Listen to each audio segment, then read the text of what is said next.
The Baghdad Battery. The Baghdad Battery is a set of artifacts resembling ancient batteries discovered in Iraq. The Baghdad Battery has sparked debate among historians about its possible use in electroplating or other electrochemical processes.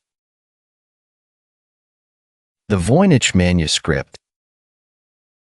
The Voynich Manuscript is an illustrated codex written in an unknown script and language.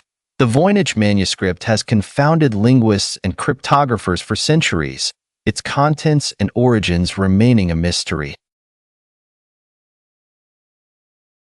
The Crystal Skulls.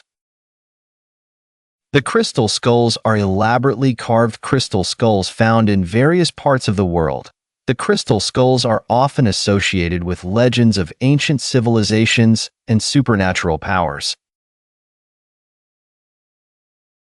The Terracotta Army. The Terracotta Army is thousands of life-sized clay soldiers buried near the tomb of China's first emperor, Qin Shi Huang. The Terracotta Army is a remarkable archaeological find that offers insight into ancient Chinese military practices and beliefs about the afterlife.